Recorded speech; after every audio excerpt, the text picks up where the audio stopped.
오늘 제목이 비슷한 건데 조금 더 구체화시켰습니다. 한번 따라해 보시기 바랍니다. 성경적인 메시아관을 정립하자. 굉장히 중요한, 이거는 뭐 사활을 접하는 문제죠.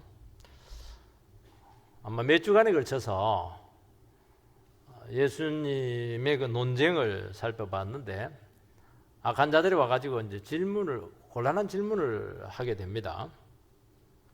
근데 이번에는 예수님께서 먼저 그들에게 질문을 합니다. 질문이 뭐냐? 나와 있죠. 뭐라고 되겠습니까? 어찌하여 서기관들이 그리스도를 다윗의 자손이라 하느냐? 여기에 이제 예수님께서 화두를 끄집어낸 겁니다. 굉장히 중요한 것이죠. 예수님께서 이 질문을 먼저 하신 이유는 그들의 그 메시아관에 대해서 문제가 아주 심각하다는 것입니다. 이스라엘 백성들은 정말 메시아를 기다렸어요. 근데 어떤 메시아를 기다렸느냐? 다윗의 혈통상의 자손으로 오신 메시아를 기다렸습니다. 근데 예수님께서 결론적으로 말하는 것은 다윗의 혈통의 자녀로 왔지만은 이분은 육신의 자녀가 아니고 하나님의 아들, 다윗의 주님이 되시는 그 메시아다. 혈통상으로 오신 메시아가 있고 원래 하나님의 아들 메시아가 있다. 이제 그 두 가지가 다 있어야 된다 하는 것인데, 이스라엘 백성들은 앞부분만 다윗의 혈통상의 그 자녀로 오신 메시아만 믿었습니다. 다윗의 자손으로 왔다, 이런 메시아를 믿게 된다면 일단은 간단하게 생각해 볼 수 있는 것은 인간입니다. 아무리 뛰어나도. 그리고 현실에서 일어나는 그 여러 가지 어려움들을 해결해 주고 도와주는 어떤 영웅과 같은 그런 메시아를 기다렸다는 겁니다. 예수님께서는 그거는 반쪽이다. 진짜 중요한 것은 하나님의 아들이시고 그분께서 만주의 주가 되신다. 그렇다면 어떻게 됩니까? 그분이 왕이 되시고 만주의 주가 되신다면 당연히 그분을 구세주로 영접을 하고 그분 앞에 무릎을 꿇어야 되고 죄인됨을 고백을 해야 되는 것입니다. 이 질문을 왜 하냐면은 결국에는 이것이 신앙을 완전히 180도로 갈라놓기 때문입니다. 앞부분만을 이렇게 생각을 하게 되면은 우리가 신앙생활을 하고 예수 믿고 교회 오는 게 뭐냐? 나를 위해서 신앙생활을 하는 겁니다. 주님께서 도전하는 것은 아니라는 거예요. 신앙이라고 하는 것은 너를 위해서 하는 것이 아니고 하나님을 위해서 신앙생활을 하는 것이라는 겁니다. 나를 위한 기독교냐 아니면 하나님을 위한 기독교냐 하는 것이 메시아관에서 결정이 난다고 말씀을 하고 있는 것입니다. 나를 위해서 예수를 믿느냐 아니면 예수를 위해서 내 자신을 드리느냐, 굉장히 그 핵심적인 질문이지 않겠습니까? 바로 이 부분에 대해서 불분명한데, 이거는 그 당시에 유대인들만 불분명한 것이 아니고 오늘날도 똑같아요. 왜 교회 나가요? 나를 위해서 교회 나가요. 우리 집안을 위해서 교회 나가요. 내 새끼를 위해서 교회 나가요. 똑같잖아요. 난 주를 위해서 교회에 나갑니다. 주를 섬기기 위해서 나갑니다.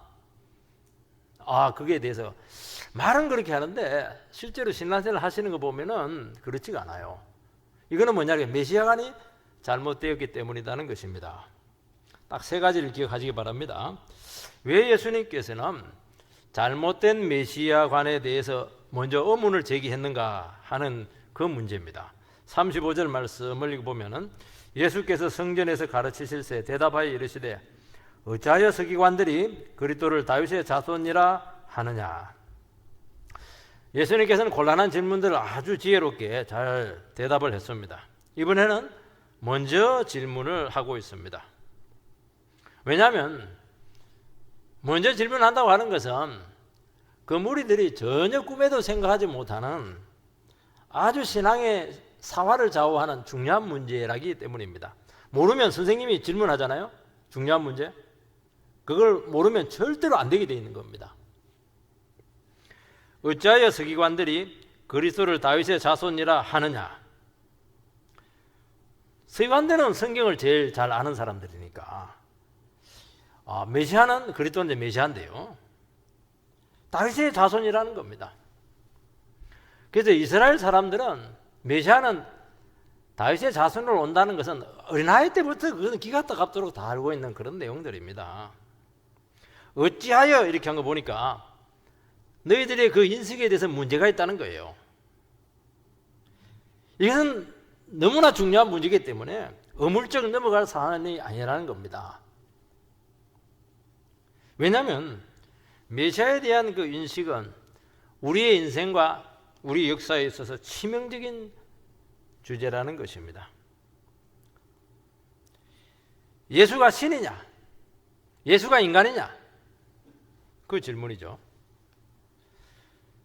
다윗과 예수가 어떤 관계에 있는가 하는 그런 문제죠.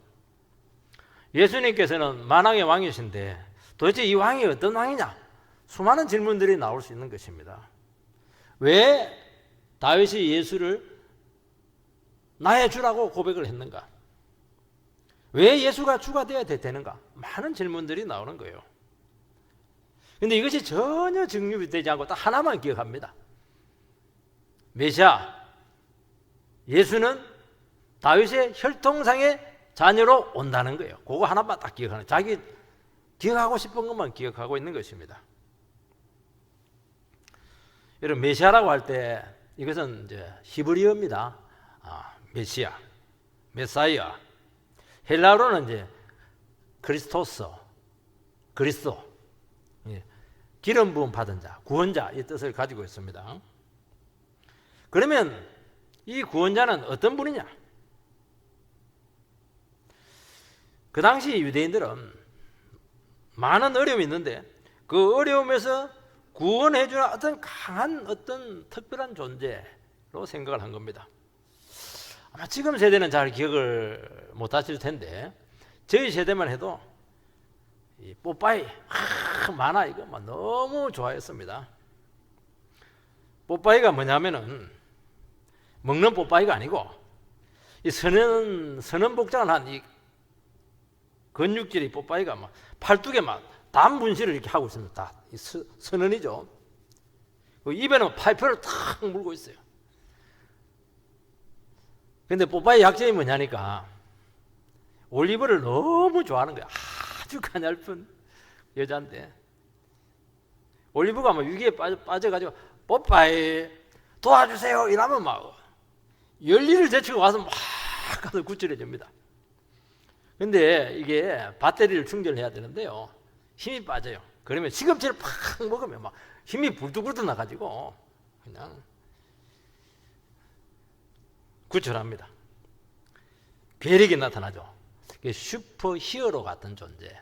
이스라엘 백성들이 생각한 메시아는 다윗의 후손인데 다윗보다 훨씬 강력한 능력이 있는 어떤 슈퍼맨 같은, 우리 할 때는 슈퍼맨, 헐크, 람보, 뭐 굉장히 열광했죠. 람보가 왜 나왔냐면요, 미국은 전쟁에서 져본 적이 없어요. 근데 유일에 한 번 딱 졌는데 베트남에 싸워가지고 졌어요. 그냥 너무 시리에 빠지니까 람보가 나타나가지고 막 두두두둑 다 쏘아 죽이는 거예요. 저는 람보 영화를 보면서 람보는 막 위창도 아니고 쏘는 대로 다 죽어요. 표적인데도 불구하고. 뻥이라도 너무 뻥이 심하다 그렇게 생각을 했는데 저는 이해를 해요. 그렇게 해서라도 미국 사람들이 위로받지 않으면 안 되는 거예요. 영웅이 나타나야 되는 거예요. 요즘은 배트맨, 스파이더맨, 엑스맨, 아이스맨, 헬보이, 온갖 영웅들이 다 만들어지고 있는데 전부 다 그 헐리우드 영화에서 만들어지는 게 이게 전부 다. 왜 만들어지느냐면은 사람들 마음속에 이런 영적인 존재에 대한 갈망이 있는 거예요. 왜? 너무 어려우니까. 막 헐크가 나타나가지고 막 때려 죽이려고 하는 게 그냥. 예수님께서는 공생애를 하실 때 제자들에게 메시아 비밀, 절대로 내가 어떤 메시아인가 하는 것을 비밀로 붙이라는 거예요. 왜냐하면 너무 오해를 받기 때문이죠. 세상적인 메시아 이미지 때문에 예수님께서 특별히 경계를 하신 것이고 십자가에 죽고 나서 딱 이런 메시아다는 것을 공개적으로 선포를 했던 것입니다. 오늘 현대인들은 나름의 메시아를 전부 다 신봉을 합니다. 어떤 메시아를 신봉합니까? 내가 이렇게 살기 힘들고 어려운데, 내가 이렇게 하루하루 인생고가 힘들고 참 고통스러운데, 병마 가운데 있는데 이 어려움에서 나를 구출해 줄 존재가 누구냐는 거예요. 그거는 대상이 누군지 아무 상관이 없어요. 의사면 의사도 상관이 없고 점쟁이도 상관이 없고 고쳐만 주면 된다는 거예요. 내가 부도가 났는데 사업에서 일어나게 해주는 투자자만 생기면 되는 거예요. 그 사람 그게 이제 메시아죠. 뭐 구세주죠. 뭐 얼마나 열광하는지 몰라요. 우리나라 사람들이 정치 지도자에서 그렇게 열광하는 이유가 뭡니까? 새로운 사람이 있으면 뭔가 우리에게 삶의 돌파가 있을까 싶어가지고 난리 다니에요. 근데 놀라운 사실은 100% 실망이에요. 그 사람들은 진정한 구원자가 될 수가 없는 거예요. 재난만 저지르지 마라. 좀 덜 해먹어라. 전부 다 해먹잖아요 지금.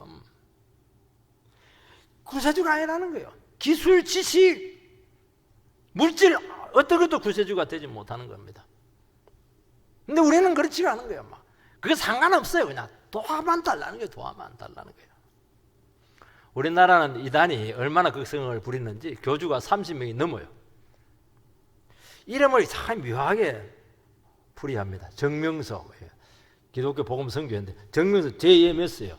지저스, 모닝스타, 예수, 새벽벌이다. 별 희한한 짓을 다 해가지고 자기가 교주라는 겁니다. 외모나 기적이나 심리적으로 사람들을 조종하기도 하고 신천지는 비유풀이를 엄청나게 해요. 말도 안 되는 비유풀이를 가지고 자기가 보혜사 성경이라는 것이고 문선명이는 별 희한한 논리를 가지고 뭐라고 얘기했냐니까 예수님께서는 영적인 구원을 이루었으니까 육적인 구원을 너에게 맡긴다. 그래서 결혼식이 합동 결혼식이 너무 중요한 거예요. 육적으로 구원시켜야 되니까 별 희한한 짓을 다 하는 거예요. 그거 걸리면 인생 망하는 겁니다. 성경을 조작하잖아요. 이거 전부 다 마귀의 역사예요. 사람들은 마귀의 역사도 좋다는 거예요. 도화만 주면 문제만 해결해 주면 된다는 거예요. 마귀가 무슨 점쟁이면 어때요? 여러분 그러면 끝나는 겁니다. 메시아가 누구고 어떤 존재냐 하는 것은 인생을 결정하는 아주 중요한 문제라는 것입니다. 그 당시 유대인들은 참 큰 어려움에 빠졌어요. 나라를 잃게 되었고 너무 가난했고 소망이라고는 찾아볼 수가 없었어요. 그들이 기대했던 메시아는 누구냐? 정치적으로, 군사적으로, 경제적으로 어려운 문제를 해결해 주는 그 메시아를 달라는 거예요. 그래서 다윗의 혈통상의 자손으로 오시는 그 메시아, 그분이면 된다는 겁니다. 그것을 위해서는 어떤 대가도 지불한다는 것입니다. 그 당시 유대인들이 제일 원했던 것은 로마를 이기고 다윗 시대 같은 강력한 나라를 다시 한 번 더 재건해 달라는 것입니다. 로마군이요 4년 동안을 예루살렘을 공략을 합니다. 66년부터 AD 70년까지 공략을 했는데 얼마나 항전을 했는지 몰라요. 유대인들은 이 메시아적인 환상을 가지고 있었기 때문에 지금이 메시아가 나타나서 이스라엘 나라를 세울 때구나. 그래서 전쟁이 딱 일어나니까 전부 다 성 안으로 다 들어갔어요. 그래서 항전해야 되니까 끝까지 항복하지 않았어요. 그래서 몇 명이 죽었느냐? 110만 명이 공적으로 죽었어요. 110만 명이 적은 숫자가 아닙니다, 여러분들. 수원이 다 그냥 죽은 거예요. 용인이 다 그냥 몰살당한 거예요. 이게 고대 사회에서 110만 명이 공식적으로 죽고 60만 명이 포로로 잡혀갔어요. 그 잡혀간 포로들이 로마 골로세움을 세우지 않았어요. 왜 그랬습니까? 끝까지 다윗의 자손 메시아가 온다는 거예요. 항복을 하면 사는데 안 살아. 마사다 요새까지 가가지고 끝까지 항전해요. 왜 그랬어요? 잘못된 메시아 때문에 그렇다는 겁니다.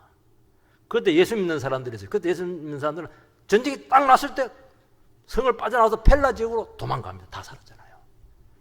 여러분, 이 생사를 결정한다니까. 메시아관에 대한 잘못된 인식이라고 하는 것은. 왜 이스라엘 백성들이 잘못된 메시아관을 가지고 있었는가 하는 것은 그들은 성령을 통해서 메시아를 이해하지 못했다는 것입니다. 두 번째는 뭐냐? 이 잘못된 메시아관이 어떤 비극을 가져왔는가 하는 그 문제입니다. 여러분, 유대인들은 성경을 가까이 하는데도 불구하고 구약 성경에 나타난 메시아가 어떤 분인가에 대해서 이해를 하지를 못했습니다. 몇 가지만 딱 던져보면 금방 그것을 알 수가 있어요. 창세기 3장 15절 말씀을 좀 띄워주시기 바랍니다. 창세기 3장 같이 읽겠습니다. 시작.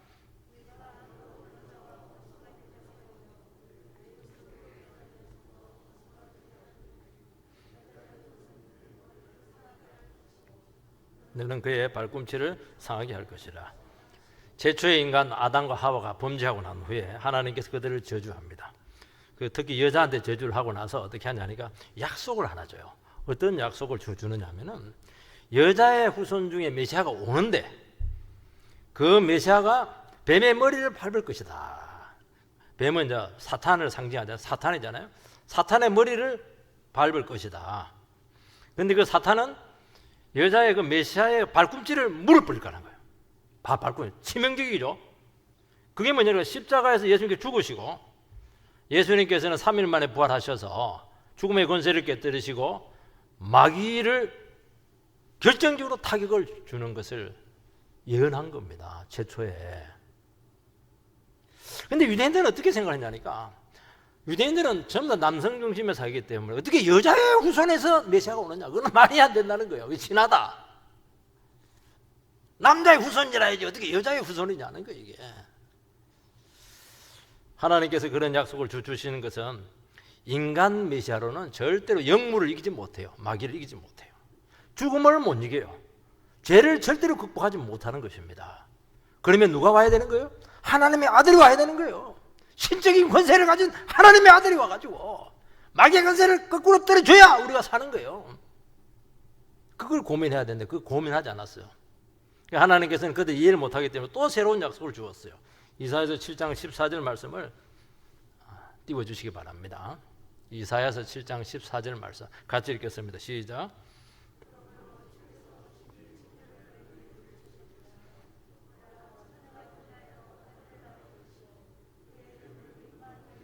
여기 여자가 나오잖아요. 여자의 후손이라는데 그 여자의 후손이 누굽니까?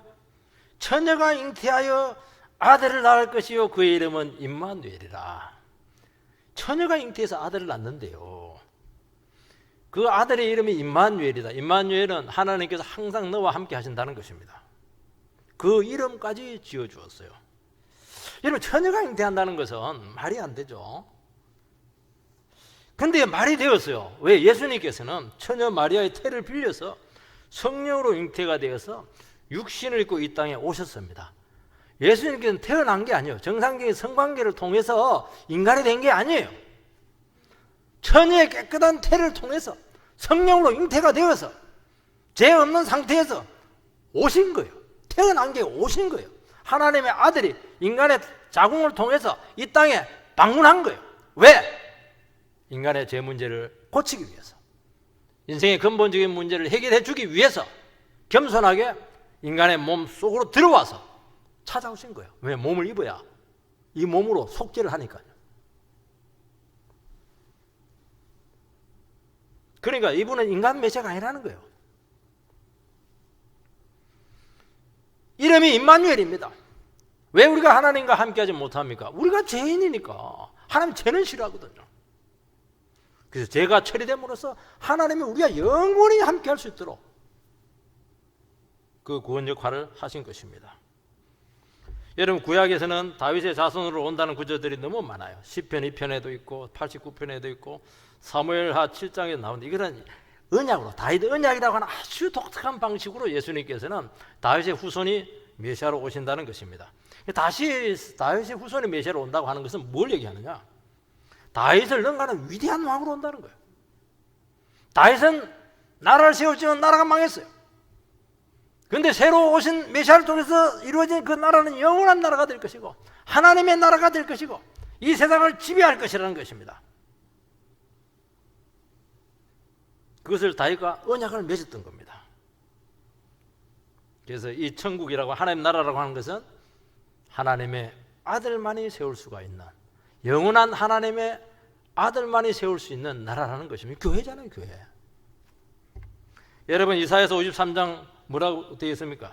고난받는 메시아잖아요. 우리의 허물을 위해서 두들겨 맞고 우리의 죄를 위해서 막 고통당하고 막 그거 나오잖아요. 하나님께서 보내신 메시아가 심판을 받고 온갖 고초 다 당하고 어려움을 겪습니다. 그 이유가 분명히 나와 있어요. 허물과 죄 때문이라는 것입니다. 그래서 십자가 형벌을 받았다는 것입니다. 여러분, 하나님께서 보내신 이 메시아라고 하는 것은 만왕의 왕이신데 너무나 고통을 받는 종으로 묘사를 되고 있는 거예요. 그 이스라엘 백성들은 어떻게 했느냐? 앞에 있는 왕급만 생각을 하게 된 것이고 뒤에 고생하는 부분을 빼버렸던 거예요. 두 개가 다 조화가 돼야 되는데. 여러분, 예수님께서는 하나님의 아들로 이 땅에 오셨지만은 고난을 받으시고 그 육신을 가지고 십자가에 죽으셨습니다.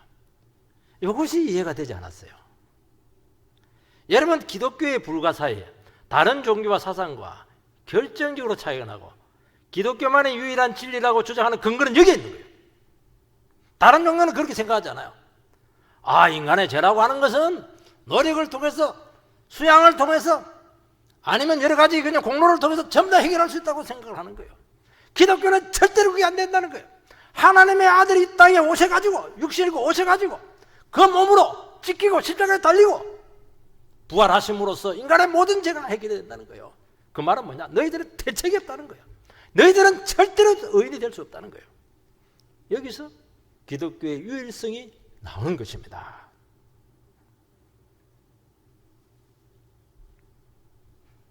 그런데 예수님의 제자들도 끝까지 하나님의 아들이 십자가에 죽어야 된다는 사실을 이해하지 못했어요.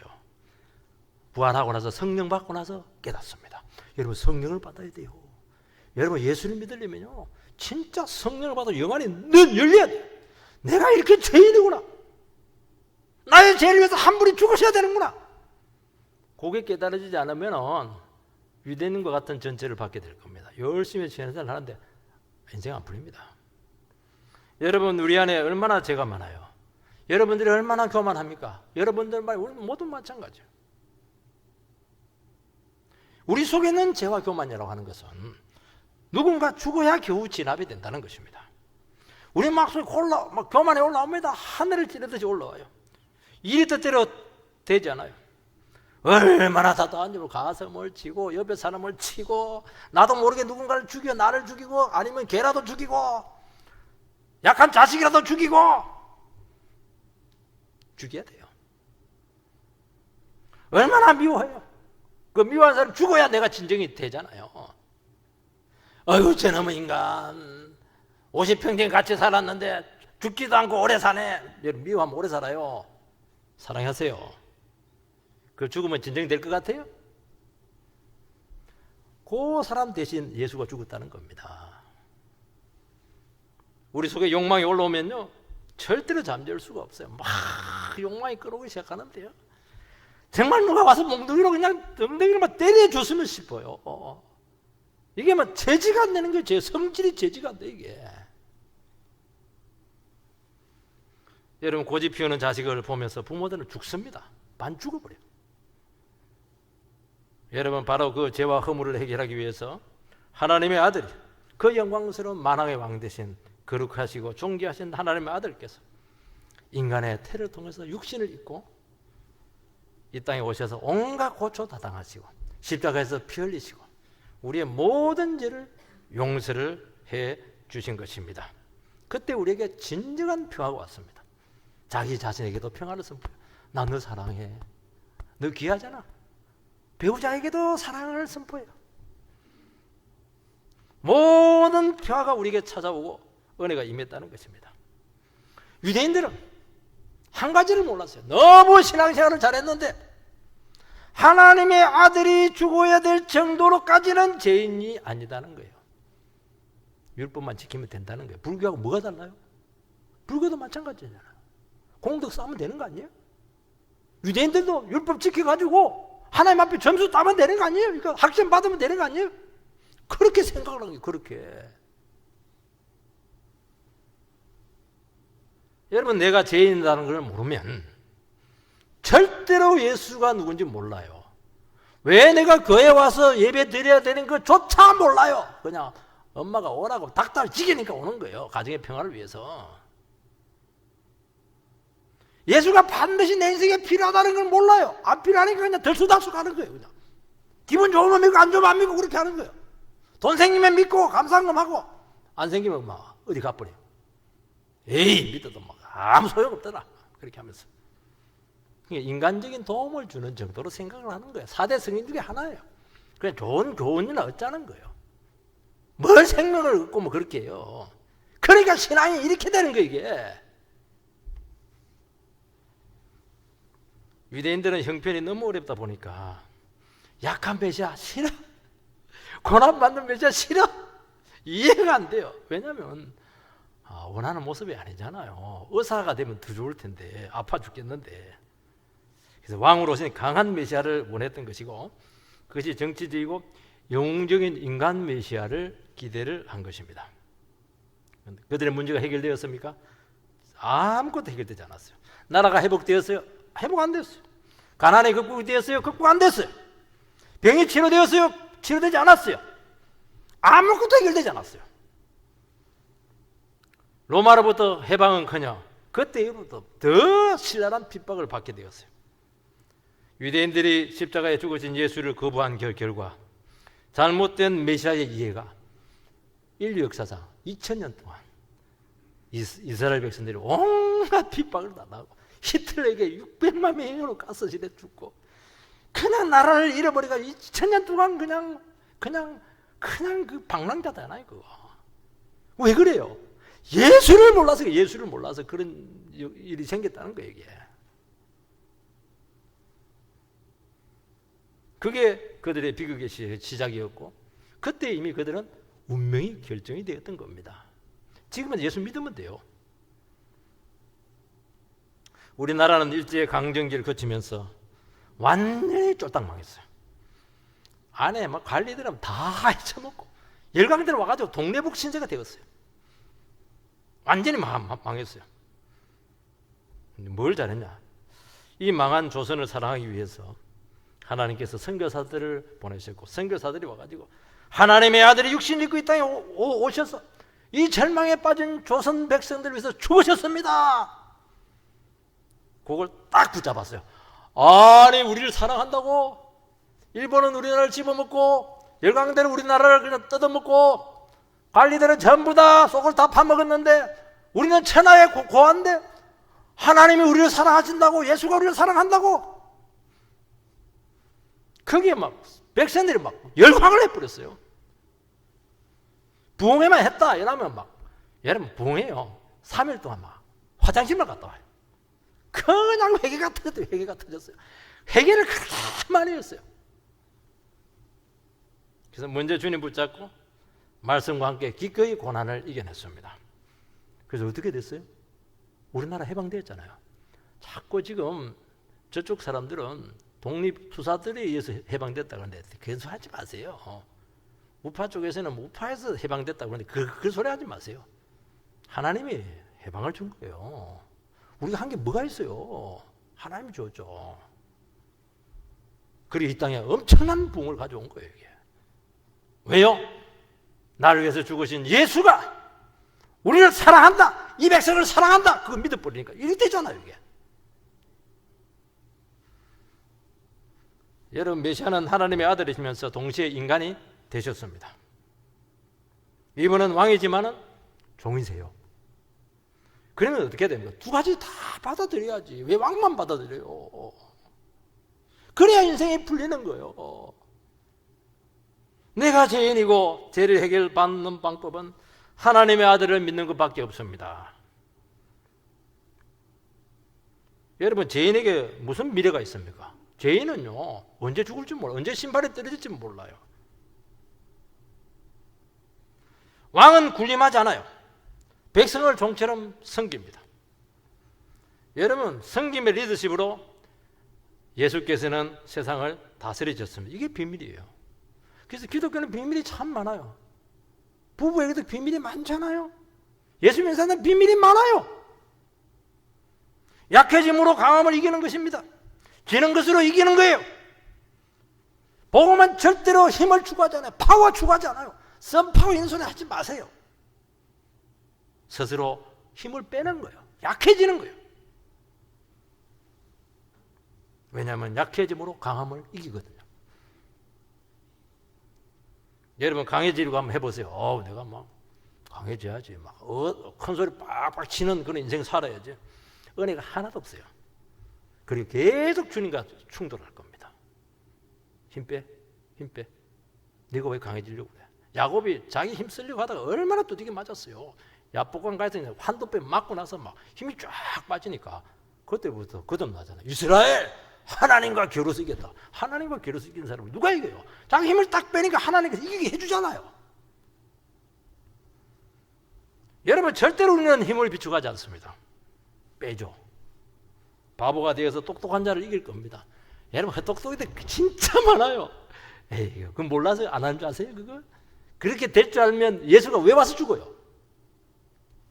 내 머리로 풀 것 같으면 왜 예수가 와요? 내 돈으로 풀 것 같으면 왜 예수가 와요? 해보세요. 안 될 겁니다. 죽어주는 방식으로 살리는 거예요. 세 번째는 메시아가 우리 인생의 주가 되신다는 것입니다. 36절 37절 말씀을 보면 다윗이 성령에 감동되어 친히 말하되 주께서 내 주께 이르시되 내가 내 원수를 내 발 아래 둘 때까지 내 우편에 앉았으라 하셨도다 하였느니라. 다윗이 그리스도를 주라 하였은즉 어찌 그의 자손이 되겠느냐 하시니 많은 사람들이 즐겁게 듣더라. 사람들은 메시아는 다윗의 혈통상의 자녀로 온다고 믿었습니다. 그런데 시편 110편에 다윗을 통해서 메시아는 다윗의 혈통만이 아니고 다윗의 주가 된다. 그렇게 이미 예언이 되어 있다는 겁니다. 다윗의 혈통의 자녀하고 다윗의 주가 모순이잖아요. 어떻게 후손이 선조에게 주가 될 수가 있어요? 다윗이 성령의 감동으로 하늘을 바라봤습니다. 하늘 보좌를 봤어요. 그런데 주께서 내 주께 말씀하시는 그 하늘 보좌의 모습을 환상을 통해서 보게 된 것입니다. 이 주라고 하는 것은 성부 하나님이세요. 내 주라고 하는 것은 성자 하나님이세요. 내 주가 가깝잖아요. 엄마보다 내 엄마가 가깝잖아요. 왜 내 주라고 했냐니까 우리가 늘 어려움에 함께 했던 그분이세요. 성자 예수님이죠. 우편에 앉았다고 하는 것은 하나님과 동등권을 가지고 있다는 것을 이야기하는 것이고 보좌에 앉았다고 하는 것은 통치 행위를 이야기하는 것입니다. 내가 내 원수를 내 발 아래 둘 때까지 내 우편에 앉았으라. 예수님의 원수는 죄와 마귀입니다. 예수님께서 죄와 마귀를 정복할 때까지 하나님 보좌 우편에서 다스리시고 싸워 주신다는 것입니다. 우리 성도님들께서 죄와 마귀와 싸울 때 바로 우편에 계신 그 주님께서 도우십니다. 그 주님을 의지하면 죄도 이기고 사망도 이기고 세상도 이기게 될 것입니다. 그렇게 싸우는 거예요. 그분을 의지하지 않으면 반드시 망합니다. 안 돼요. 어떻게 우리가 마귀를 이겨요? 어떻게 죄를 이겨요? 어떻게 세상을 이깁니까, 여러분? 다윗은 많은 고난과 죽음의 고비를 넘겼습니다. 그때 내 주님을 채용을 했어요. 그분이 강력하게 붙들어 주었어요. 늘 고난 중에 함께했던 그 주님께서 어느 날 환상을 통해서 보니까 하나님 보좌 우편에 있는 거예요. 이분이 누구세요? 인간의 몸을 입고 이 땅에 오셔가지고 십자가에 죽으시고 3일 만에 부활해서 성천해서 하나님 보좌 우편에 육신의 몸을 입고 좌정하 계신 것입니다. 그분을 미리 본 거예요. 이게 너무 가까웠어요. 그리고 믿는 성도들에게 성령을 부어 주셔서 모든 죄를 이기게 하셨다는 것입니다. 여러분, 다윗이 환상 중에 보았던 그 주님께서 지금 살아계시잖아요. 성도들에게 성령을 주고 있잖아요. 세상 끝날까지 함께해 주시고 지키신다고 말씀하고 있는 것입니다. 예수님께서는 육신인 다윗의 자손만이 아니라 하나님의 아들이십니다. 다윗의 후손은 육신적인 필요와 도움만을 주실 것입니다. 그러나 이분은 하나님의 아들이신 신적인 메시아이가 되고 있는 것입니다. 그렇게 하신 이유는 진정한 천국을 이 땅에 세우기 위해서라고 말씀하고 있습니다. 우리가 이분 앞에 나아가서 저는 죄인입니다, 저는 허물이 많습니다, 저는 대책이 없습니다 고백하고 용서받고 구주를 영접을 해야 돼요. 그거 안 되고는 아무것도 안 되게 되어 있습니다. 내 인생의 주인이 되시는 것입니다. 내가 그분께 항복하고 내 삶을 주님께 맡깁니다. 그러면 여러분들에게 성령을 허락하셔서 정말 하나님의 뜻대로 살아가는 위대한 인생이 되게 될 줄 믿고, 여러분 인생 가운데 병이 있고 질병이 있고 가난이 있고 고통이 있고 어떤 상황 가운데서도 여러분을 지켜내실 줄 믿습니다. 하늘 영광처럼 영광스러운 인생의 자리에 있도록 만드실 것입니다. 오늘 기독교는 바로 이 부분에 대한 이해가 없어요. 나를 위한 기독교예요. 주님을 위한 기독교가 아니에요. 내가 잘 돼야 돼요. 내가 주인공이 돼야 돼요. 내가 만족스러운 종교가 돼야 돼요. 여러분 왜 교회 와요? 여러분 만족시키기 위해서 교회 왔습니까? 사람 만나기 위해서 왔습니까? 아니잖아요. 주를 섬기기 위해서 왔잖아요. 내 성공에 도움이나 생각을 하고 내 삶의 보조자가 되기를 주님께서는 결코 원치 않습니다. 그분에게 여러분의 전 삶을 맡기시기 바랍니다. 신앙은 신앙의 힘으로 나를 실현하는 것이 아니에요. 그러면 고난을 절대로 이겨낼 수가 없어요. 여러분 이것을 모르면 고난이 오면 안 돼요. 왜냐하면 내가 잘 돼야 되니까. 고난의 의미가 많고 구원의 비밀이 많습니다. 고난을 통해서 영광으로 들어가는 거예요. 왜요? 예수께서 고난 받으시고 가장 존귀한 자의 위치에 올라가기 때문에 고난을 통해서 주님께서 우리를 영광으로 인도하게 될 줄 믿습니다. 그러면 고난을 이기잖아요. 여러분들 믿으세요. 세상 미래를 떨쳐내게 될 거예요. 우리는 내가 노력해야 되고 내가 공로가 많아야 되고 업적이 많아야 되고 열심히 많아야 되고 그러면 성공한다고 생각해요.